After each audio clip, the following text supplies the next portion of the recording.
Mutual fund या AMC बंद हो गया तो मेरे पैसों का क्या होगा, इंडेक्स फंड और ईटीएफ में आखिर बेटर क्या है, डिविडेंड ऑप्शन और ग्रोथ ऑप्शन वाली स्कीम्स में मुझे कौन सा लेना चाहिए, एसआईपी और लमसम में क्या एसआईपी हमेशा बेटर है या कभी कभी लमसम बेटर है। हेलो इन्वेस्टर्स, वेलकम टू अच्छी वाली इन्वेस्टिंग विद फिनोलॉजी। आज इस वीडियो में हम समझेंगे म्यूचुअल फंड को कंसेप्चुअली इन डेप्थ और आपके वो जो सारे डाउट्स होते हैं ना कि म्यूचुअल फंड या एएमसी बंद हो गया तो मेरे पैसों का क्या होगा, इंडेक्स फंड और ईटीएफ में आखिर बेटर क्या है, डिविडेंड ऑप्शन और ग्रोथ ऑप्शन वाली स्कीम्स में मुझे कौन सा लेना चाहिए, एसआईपी और लमसम में क्या एसआईपी हमेशा बेटर है या कभी कभी लमसम बेटर है।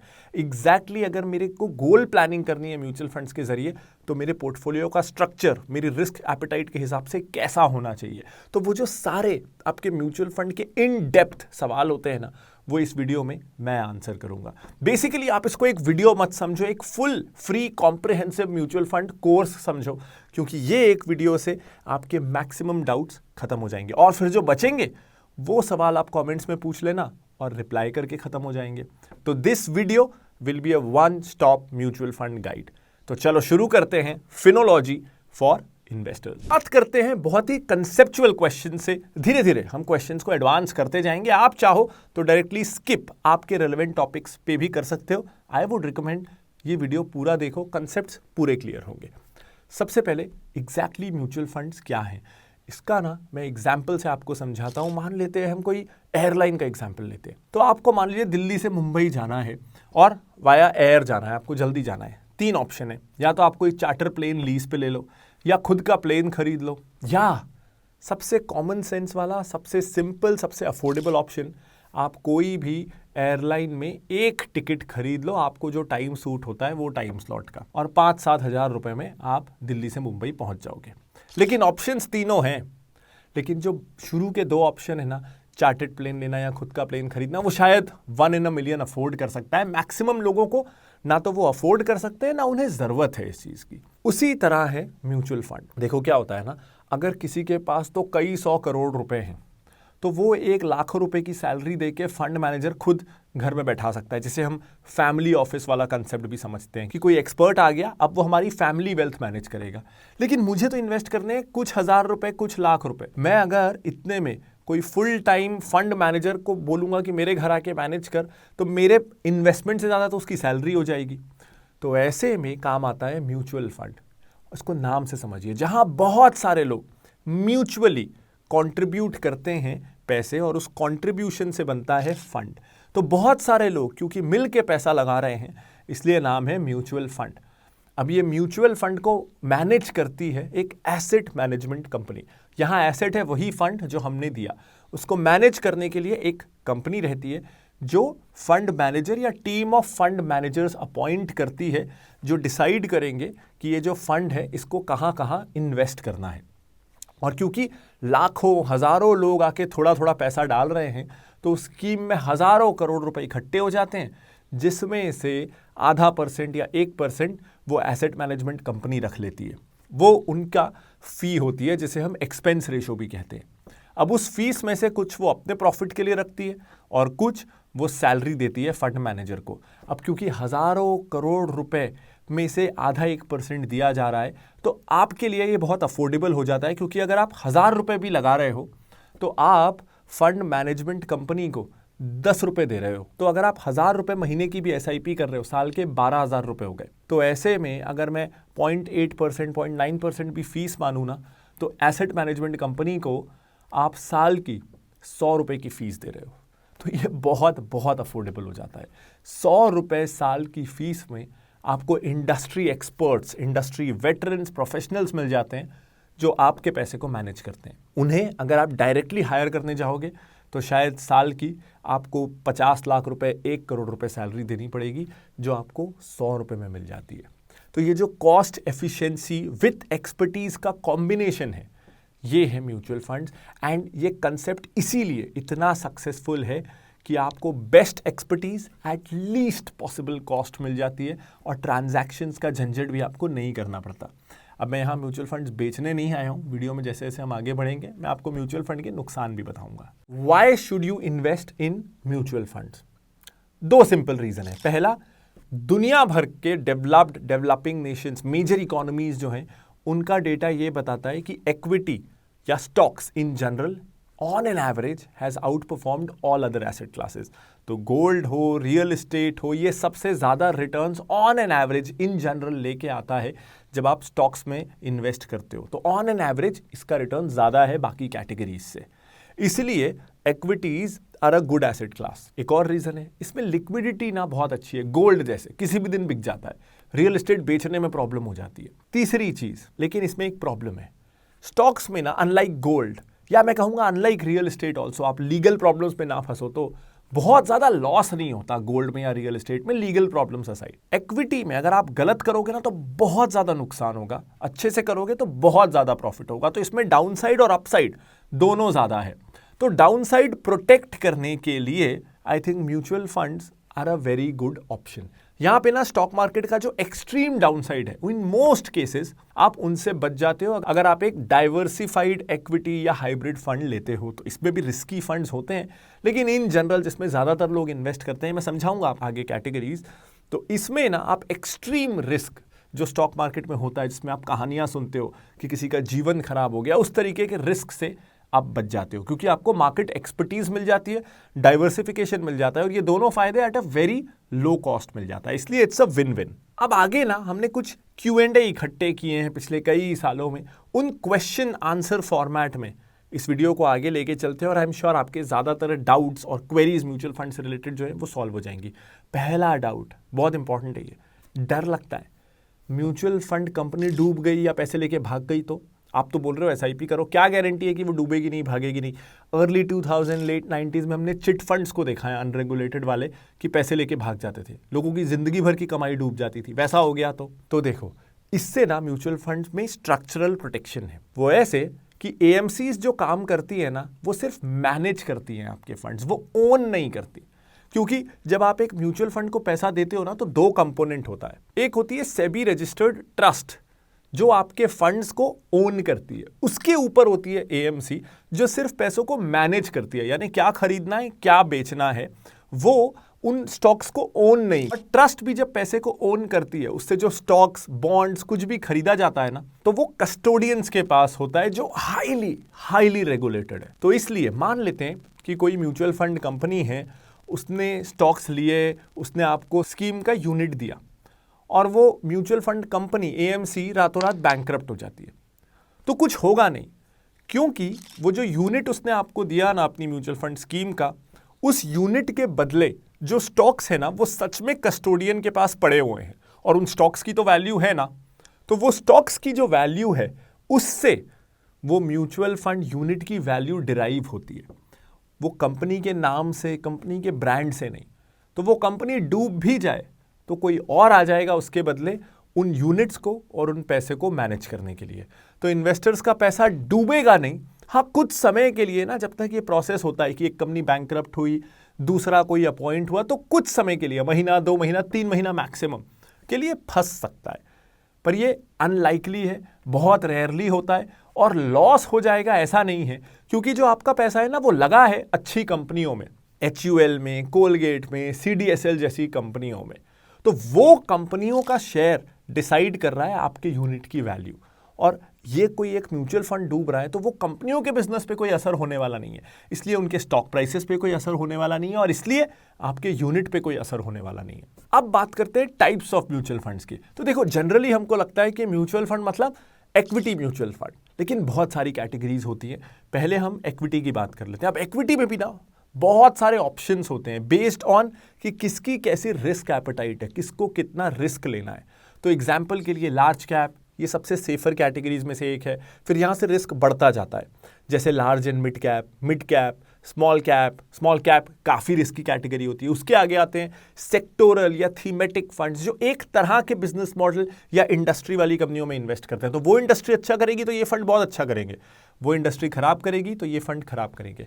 फिर कुछ आते हैं अप्रोच बेस्ड म्यूचुअल फंड्स या स्टाइल बेस्ड म्यूचुअल फंड्स, जैसे वैल्यू फंड जो अंडर वैल्यूड कंपनियों में इन्वेस्ट करते हैं, फोकस्ड फंड्स जिनमें जो लिमिटेड अमाउंट ऑफ कंपनियों में इन्वेस्ट करते हैं, ओवर डाइवर्सिफाई नहीं करते हैं, कॉन्ट्रेरियन फंड्स होते हैं। तो उसके बाद स्टाइल एंड थीमेटिक तरह के फंड्स आते हैं। इसके बाद कुछ कैटेगरी होती है जो हर तरह की कंपनियों में इन्वेस्ट करती है, फ्लेक्सी कैप, मल्टी कैप, ये कुछ ऐसे एग्जाम्पल हैं कि छोटी कंपनी हो, बड़ी कंपनी हो। फिर टैक्स सेवर फंड्स भी होते हैं, इन्हें हम ELSS के नाम से भी जानते हैं। तो बहुत वैरायटी है केवल इक्विटी फंड्स में। लेकिन इक्विटी फंड्स ही अपने आप में पूरा ब्रह्मांड नहीं है। इक्विटी के अंदर पहले तो 2-3 तरह की वैरायटीज हैं, एक्टिव फंड और इंडेक्स फंड। अब बेसिकली ना इसमें बहुत सिंपल चीज़ है, एक है कार विद अ ड्राइवर और एक है ड्राइवरलेस कार। कार में ये टेक्नोलॉजी अभी नहीं है, म्यूचुअल फंड्स में पुरानी है। Car with a driver, car कितनी अच्छे से चलेगी, एक्सीडेंट होगा कि नहीं, रेस जीतेगी कि नहीं, आप सेफ पहुंचोगे कि नहीं, ये डिपेंड करेगा ड्राइवर की स्किल पे। ड्राइवरलेस कार में ये डिपेंड करेगा कि टेक्नोलॉजी कैसी है। इसको ना अपन अब एक्टिव और म्यूचुअल फंड्स पे लेके आते हैं। एक्टिव फंड में आपकी स्कीम कैसा परफॉर्म करेगी ये डिपेंड करेगा फंड मैनेजर पे। पैसिव फंड में ना, जिसको हम इंडेक्स फंड भी कहते हैं, ये रिस्क हटा दिया गया है। आपका फंड वैसा परफॉर्म करेगा जैसा कि जो इंडेक्स को वो फंड ट्रैक कर रहा है वो इंडेक्स परफॉर्म करेगा। यानी बेसिकली अगर आपने कोई ऐसा फंड लिया है जो पूरे मार्केट को ट्रैक करता है, ब्रॉड मार्केट को, तो जैसा मार्केट का ओवरऑल रिटर्न रहेगा वैसे आपका फंड का रिटर्न रहेगा। आपने निफ्टी 50 का नाम सुना होगा, सबसे पॉपुलर इंडेक्स फंड्स में से एक है। अब इसमें क्या होता है कि ये मार्केट की 50 सबसे बड़ी कंपनियों को मिला के जो इंडेक्स बनाए निफ्टी, उसमें जो कंपनियां हैं उन्हीं में इन्वेस्ट करता है और उसी प्रपोर्शन में इन्वेस्ट करता है। जैसा जैसा मार्केट का परफॉर्मेंस है, इस फंड का परफॉर्मेंस वही रहता है। तो इन फंड्स में ना आप अंडर परफॉर्म नहीं करते मार्केट को, क्योंकि मार्केट के शेयर्स उसी प्रपोर्शन में आपने लिए हुए हैं जिस इंडेक्स को आप ट्रैक कर रहे हो। लेकिन आप मार्केट को आउट परफॉर्म भी नहीं करोगे, क्योंकि जो मार्केट का रिटर्न है सेम वही स्टॉक्स उसी प्रपोर्शन में आपके पास है, तो आपका रिटर्न ज़्यादा कैसे हो सकता है। तो अगर आपको ऐसा चाहिए कि मेरे को मार्केट को अंडर परफॉर्म नहीं करना है लेकिन I am ready to give up on outperforming the market, तो इंडेक्स फंड्स आर गुड। लेकिन if you want to give your money a chance कि मेरे को मार्केट से ज़्यादा रिटर्न चाहिए, I am ready to take risk of underperforming, तो active funds are better. अब इंडेक्स फंड्स का एक वेरिएंट है एक्सचेंज ट्रेडेड फंड्स। इसे आप ये समझ लो कि अगर किसी के पास डीमैट अकाउंट है, कोई शेयर्स में ऑलरेडी इन्वेस्ट करता है और उसको शेयर खरीदने बेचते समय ही म्यूचुअल फंड्स भी खरीदना है, तो उसके लिए ज़्यादा कन्वीनियंट हो जाता है ETF। बेसिकली सेम ही है, सिमिलर है इंडेक्स फंड्स और ETF, बस ये डिपेंड करता है कि किसकी क्या चॉइस है। अगर किसी को ट्रेडिंग ज़्यादा करनी है ETFs में, करनी नहीं चाहिए। म्यूचुअल फंड्स ट्रेडिंग के लिए हैं भी नहीं, लेकिन किसी को वो लिक्विडिटी पसंद है, हर सेकेंड चेंज होते हुए प्राइसेस पसंद हैं, या वो स्टॉक्स खरीद ही रहा है तो वो सोचता है वहीं से मैं वैसे ही ETF खरीद लूं, तो ETF बेटर है for most investors, index funds are better. अब अगले हैं डेट फंड्स। अब डेट फंड्स में क्या होता है कि basically these funds are categorised based on कि ये कैसे इंस्ट्रूमेंट्स में इन्वेस्ट कर रहे हैं बेस्ड ऑन एक्सपायरी। तो कई डेट फंड्स ऐसे होते हैं जो ओवरनाइट फंड होते हैं, यानी ऐसे इंस्ट्रूमेंट्स में इन्वेस्ट करते हैं जो अगले एक आध दिन में रिडीम होने हैं। कई लॉन्ग ड्यूरेशन फंड्स होते हैं, कई शॉर्ट ड्यूरेशन लिक्विड फंड्स होते हैं। लेकिन आपको यह ध्यान रखना है कि आप इन फंड्स में कितने भी समय तक इन्वेस्टेड रह सकते हो। वो जो बॉन्ड में इन्वेस्ट कर रहे हैं उनकी एक्सपायरी कब है, ये इस बात से डिसाइड होता है। तो ऐसा नहीं है कि अगर कोई ओवरनाइट फंड है तो आपको कल बेचना ही पड़ेगा। वो फंड जिस बॉन्ड में इन्वेस्ट कर रहा है वो उसे कल रिडीम करेगा और फिर कोई नया खरीद लेगा। तो debt funds are mostly based on duration. Basically मैं तो कहूँगा कि एज रिटेल इन्वेस्टर्स आप इस कैटेगरी को कम ही समझो, ज़्यादा यूजफुल कैटेगरी नहीं है मेरी नज़रों में। कुछ एक्सेप्शंस हैं लेकिन आज इस वीडियो में वी कैन अवॉइड इट। इसके बाद आती हैं हाइब्रिड स्कीम्स। अब ये कुछ पैसा गोल्ड रिलेटेड फंड्स में डाल सकती हैं, कुछ पैसा डेट में, कुछ पैसा इक्विटी में, यानी तीनों मेजर एसेट क्लासेस का एक्सेप्ट रियल एस्टेट आपको एक्सपोजर इसी में मिल जाता है। तो आपको डिसाइड नहीं करना होता है कि किस एसेट क्लास में मैं कब पैसा डालूं और कितना पैसा डालूं। एक डाउनसाइड ये है कि इनकी फीस ना ज़रूरत से थोड़ी ज़्यादा होती है, इसलिए मुझे ये फंड्स बहुत ज़्यादा नहीं पसंद है। लेकिन अगर कोई मॉडरेट या कंजर्वेटिव रिस्क एपेटाइट वाला इन्वेस्टर है जो लॉन्ग टर्म के लिए टेंशन फ्री रहना चाहता है, उनके लिए it's a decent choice. You know what, 5000 stocks, इतनी भीड़ में से अच्छा स्टॉक कैसे ढूंढोगे? ये प्रॉब्लम सॉल्व करने के लिए आए म्यूचुअल फंड्स। अब फिर हो गई हजारों म्यूचुअल फंड स्कीम्स। तो म्यूचुअल फंड जिस प्रॉब्लम को सॉल्व करने के लिए निकले थे कि इतने स्टॉक्स में से अच्छे स्टॉक 25, 30, 50 हम ढूंढ के दे देंगे, वो प्रॉब्लम को सॉल्व करने के लिए म्यूचुअल फंड आए थे, अब वो खुद हजारों हो गए। तो इन्वेस्टर अब उतना ही कंफ्यूज हो जाता है कि मैं हजारों में से म्यूचुअल फंड कौन सा लूं। वो प्रॉब्लम सॉल्व करने के लिए आए फंड्स ऑफ फंड्स, जिनका काम है हजारों म्यूचुअल फंड्स में से 2, 4, 5 अच्छे फंड ढूंढ के निकालना। थोड़े दिन में आप इन्वेस्ट कर रहे होंगे फंड्स ऑफ फंड्स में। ये प्रॉब्लम कभी सॉल्व होगी क्या? हो जाएगी ना। आप आ जाओ मेरे व्हाट्सएप ग्रुप में, लिंक मैंने डिस्क्रिप्शन में दे दिया है, जहां हर रोज हम डिस्कस करेंगे इन डेप्थ एक नए स्टॉक के बारे में, और मैं आपको स्टॉक के बारे में, उसके बिजनेस मॉडल के बारे में, उसके मोट के बारे में समझाऊंगा कंसेप्चुअली, फंडामेंटली, ताकि आप खुद स्टॉक पिकिंग के लिए रेडी हो सकें। व्हाट्सएप ग्रुप का लिंक डिस्क्रिप्शन में ऊपर कार्ड में है। अब जब आप कोई भी म्यूचुअल फंड खरीदने जाओगे, जैसे मैं मेरा फेवरेट पराग पारेख फ्लेक्सी कैप फंड का एग्जांपल लेता हूं, तो आपको 4 ऑप्शंस दिखेंगे। एक आपको दिखेगा ग्रोथ, एक डिविडेंड दिखेगा, फिर उसके में भी 2 कॉम्बिनेशन है। ग्रोथ में आप रेगुलर और डायरेक्ट ले सकते हो, और डिविडेंड में भी आप रेगुलर और डायरेक्ट ले सकते हो। तो इतने सारे ऑप्शन एक ही स्कीम के, ऊपर से हजारों स्कीम्स है, कंफ्यूजिंग हो जाता है। तो इन चारों चीज को पहले तो क्लियर करते हैं कि डिविडेंड में क्या होता है और ग्रोथ स्कीम में क्या होता है। डिविडेंड स्कीम में ना, जो कंपनियां हैं उस फंड में, जब वो डिविडेंड अनाउंस करती हैं तो वो डिविडेंड इस फंड के पास आता है। ये फंड वो डिविडेंड आपको दे देगा बेस्ड ऑन आपके पास कितने यूनिट्स हैं, उसी प्रपोर्शन में। अब ना ये टैक्स फ्रेंडली नहीं है, क्योंकि आप पे डिविडेंड डिस्ट्रीब्यूशन टैक्स लग जाएगा। इसके अलावा जी जो थोड़ा मोड़ा पैसा है ना, कभी 10 रुपये आएगा, कभी 5 रुपये, 20 रुपये, ये इधर उधर वेस्ट हो जाएगा।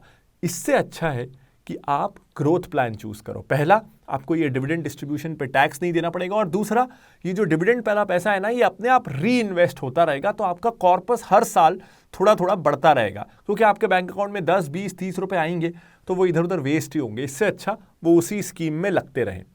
दूसरा एंगल है रेगुलर और डायरेक्ट प्लान्स का। अगर आप किसी को कमीशन देके उससे एडवाइस लेना चाहते हो, उससे ट्रांजैक्शन में हेल्प लेना चाहते हो, पेपर वर्क ऑफलाइन कोई आपको मिले, आपको गाइड कर दे, तब तो रेगुलर प्लान लेना चाहिए।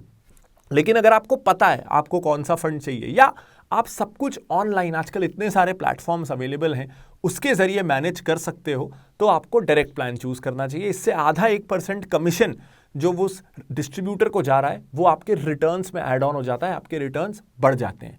एक सवाल आता है कि ठीक है, रेगुलर प्लान में कमीशन ज्यादा जाता है तो रिटर्न कम होता है, लेकिन रेगुलर प्लान का AUM कम होता है। एक एग्जाम्पल लेते हैं पराग पारेख फ्लेक्सी कैप फंड का फिर से। इसमें अगर आप देखोगे तो रेगुलर प्लान और डायरेक्ट प्लान का NAV आपको दिख रहा है, और रेगुलर प्लान का NAV ना कम है।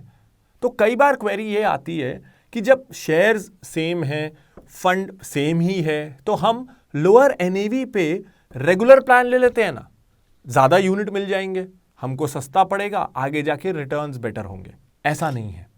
देखो, आपको ये ध्यान रखना है कि आपको जो रिटर्न मिल रहा है ना, वो आपको टोटल यूनिट्स पे नहीं मिल रहा है, आपको रिटर्न मिल रहा है अमाउंट इन्वेस्टेड पे। तो अगर यहां से पराग पारेख फ्लेक्सी कैप फंड का डायरेक्ट प्लान 20% रिटर्न लाने वाला है, और यहां से रेगुलर प्लान 19% रिटर्न लाने वाला है, और आप दोनों में 2-2 हज़ार रुपए डालते हो, तो आपके यहां से आज से, क्योंकि आप तो पैसा आज डाल रहे हो, तो आपके रिटर्न्स बेटर डायरेक्ट प्लान में ही होंगे। तो इफ यू कैन, मैं ये नहीं कह रहा कि रेगुलर प्लान लेना ही नहीं चाहिए। If you need constant assistance, अगर आपको चाहिए कि कोई मुझे रोज गाइड करे, रेगुलर गाइड करे, मुझे अच्छा लगता है किसी से फोन लेके सलाह लेने का, मार्केट के डिस्कशंस करने का, ऑफलाइन पेपर वर्क अगर मुझे करवाना है तो कोई हेल्प कर दे, तो ठीक है, बिल्कुल गो डाउन दैट रूट। लेकिन मुझे ऐसा लगता है कि आजकल ज्यादातर लोगों को, क्योंकि टेक से काफी लोग कंफर्टेबल हैं, उन्हें इसकी जरूरत नहीं है। और इसी से अगला सवाल आता है कि मान लो 2 फंड्स हैं, एक की NAV है 500 रुपए और एक की NAV है 10 रुपए, और मुझे 1000 रुपए डालने हैं। तो एक फंड में मुझे 2 ही यूनिट मिलेंगे, एक में मुझे 100 यूनिट मिल जाएंगे। तो क्या मैं लोअर NAV वाला फंड ले लूं? वो बेटर है क्या? ये पेनी स्टॉक्स की भी कई बार हम बात करते हैं, इसीलिए हमको पेनी स्टॉक्स पसंद आते हैं, क्योंकि छोटे पैसे में हमें ज्यादा यूनिट्स मिल जाते हैं। अगेन आपको ये समझना है कि आपके रिटर्न्स नंबर ऑफ यूनिट पे नहीं आते, आपका रिटर्न आता है ऑन अमाउंट इन्वेस्टेड। आपके पास 1000 रुपए में चाहे 1 यूनिट हो, और एक तरफ 1000 रुपए में 100 यूनिट हो, आपका पैसा बढ़ेगा बेस्ड ऑन कि परफॉर्मेंस कैसा है।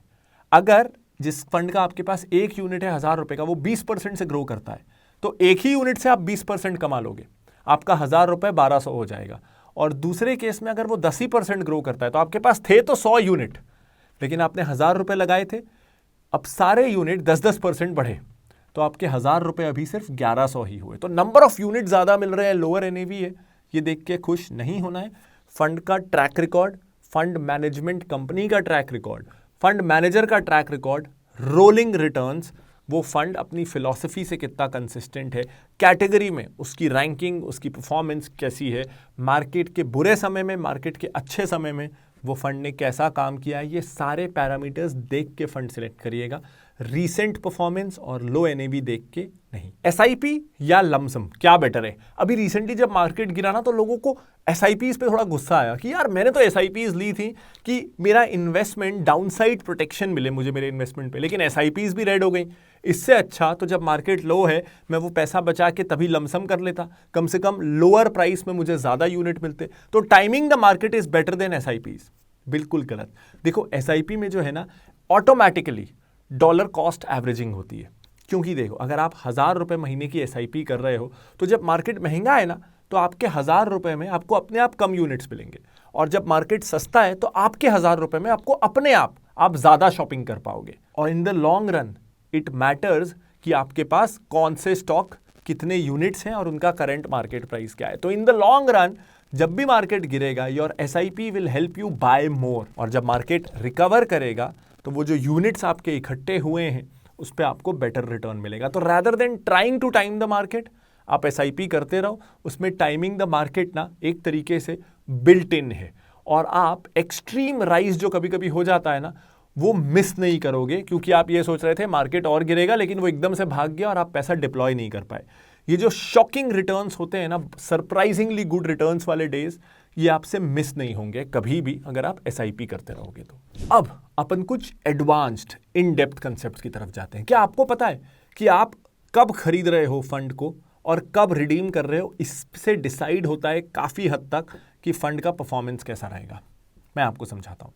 देखो एक फंड मैनेजर के पास पैसा कहाँ से आएगा? जब आप और आप जैसे बहुत सारे लोग म्यूचुअल फंड्स में इन्वेस्ट करोगे, तो जब आप पैसा इन्वेस्ट करोगे तभी तो फंड मैनेजर उस पैसे से स्टॉक्स खरीद सकता है ना।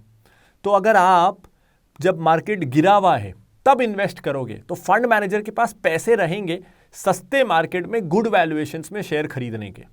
लेकिन अगर आप मार्केट के पीक में इन्वेस्ट करोगे तो रेगुलेशन ये बोलता है कि एक लिमिट के बाद फंड मैनेजर कैश रख के बैठ नहीं सकता, उसे तो पैसा लगाना ही है। तो अगर आप पीक में उसको पैसे दोगे तो वो मजबूरी में सारे शेयर्स महंगे में खरीदेगा, और मार्केट जब क्रैश हो रहा है तब आप अगर रिडीम करोगे तो मजबूरी में फंड मैनेजर को शेयर्स बेच के आपको पैसा लौटाना पड़ेगा, क्योंकि उसके पास तो कैश है नहीं, वो तो आपका पैसा है, उसने स्टॉक्स में लगाया हुआ था। तो अगर आप पीक पे खरीदोगे और डाउनफॉल में बेचोगे तो फंड मैनेजर को आपको पैसा देने के लिए बेचना पड़ेगा जब खरीदना चाहिए, और खरीदना पड़ेगा जब बेचना चाहिए, और आपके फंड का रिटर्न खराब हो जाएगा। तारीफ की है, लेकिन कुछ नॉट सो अच्छी बातें भी हैं जो मुझे आपको बताना है। देखो एक फंड ना तब पैसा कमाता है जब उसके पास बहुत सारा मनी आता है टू मैनेज। जरूरी नहीं है, इन द लॉन्ग रन ऐसा होता है कि एक अच्छा परफॉर्मिंग फंड के पास ज्यादा फंड्स आते हैं, लोग रिटर्न से अट्रैक्ट होते हैं। लेकिन फंड्स कई बार क्या करते हैं कि अगर कोई फंड अच्छा नहीं कर रहा है तो उसको बंद कर देते हैं, उसके बदले एक नया फंड ले आते हैं उसी कैटेगरी में, और एनएफओ आया है, नया फंड मैनेजर है, खूब उसकी मार्केटिंग की जाती है। इनफैक्ट एनएफओ में क्योंकि वो फंड नया है, उसमें अभी पैसे कम हैं, तो उसमें कमीशन भी ज्यादा दिया जा सकता है, उसका एक्सपेंस रेशियो भी ज्यादा हो सकता है। तो हर कोई ज्यादा कमा रहा है, डिस्ट्रीब्यूटर ज्यादा कमा रहा है, फंड ज्यादा कमा रहा है, ऐसे में उस फंड की मार्केटिंग ज्यादा एग्रेसिवली की जाती है, और नया फंड है, आईपीओ का जैसा हाइप बनाया जाता है वैसे पुराने फंड की बुरी परफॉर्मेंस को मिटा के हर बार एनएफओस को प्रमोट किया जाता है, क्योंकि फंड तब पैसा नहीं कमाएगा नेसेसरली जब उसका फंड अच्छा करे, वो तब पैसा कमाएगा जब उसके पास लोग स्कीम्स में पैसा डालते रहें। तो नई नई स्कीम लाते रहो, हर कैटेगरी में स्कीम लाते रहो, एग्रेसिवली उसको डिस्ट्रीब्यूट करते रहो, रील्स बनवाते रहो, ट्वीट्स करवाते रहो, पीआर करवाते रहो। तो कई फंड मैनेजमेंट ना करके फुल टाइम फंड गैदर करने में ही लगे रहते हैं। ऐसे फंड हाउसेस को भी आइडेंटिफाई करना है और उनसे बचना है। तो अगर आप ऐसे फंड हाउसेस देखते हो जिनके बहुत सारे स्कीम्स हैं, या जो हर कुछ सालों में स्कीम बंद करते हैं और नई स्कीम लाते हैं, ऐसे फंड से बच के रहना।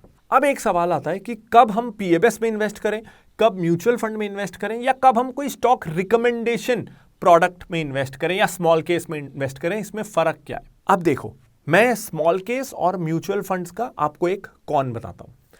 ये ना कस्टमाइज्ड नहीं है, यानी आप एक इन्वेस्टर हो, 100 इन्वेस्टर आ जाए, 1000 आ जाए, 1 लाख आ जाए, वो बास्केट सबके लिए सिमिलर है। आपका पैसा वहीं लगना है, वहीं लगना है, वहीं लगना है। There is no hand holding. PMS भी काफी हद तक सिमिलर है। उसमें कम से कम ये हो जाता है कि आपको एक एलीट सूटेड बूटेड बढ़िया कोई रिलेशनशिप मैनेजर मिल जाता है, जो कई बार आपको फंड मैनेजर से कनेक्ट करवा देता है, वो क्या सोच रहा है। There is two way communication. Mutual fund में there is no two way communication. Small case में भी mostly there is no two way communication. तो पीएमएस में there is two way communication, लेकिन एक हर्डल आ जाता है। 50 लाख रुपीज आपको कम से कम मैनेज करवाने हैं। एंट्री उसके बिना मिल ही नहीं सकती, ये रेगुलेटरी रिक्वायरमेंट है। तो इस गैप को ब्रिज करने के लिए कि म्यूचुअल फंड स्मॉल केस वाली अफोर्डेबिलिटी भी हो, लेकिन सिर्फ वन वे कम्युनिकेशन ना हो, टू वे कम्युनिकेशन हो सके, हमारी तरफ से आपको लेटर्स जाते रहें, आप हमारी कस्टमर सपोर्ट टीम से कुछ पूछना चाहें तो पूछ सकें किसी स्टॉक के बारे में। इसके लिए हम लेके आए Finology 30 stocks recommended in an year. हर 12 दिन में एक नया स्टॉक फॉर लॉन्ग टर्म, क्योंकि फिनोलॉजी 30 में ना टू वे कम्युनिकेशन हो जाएगा।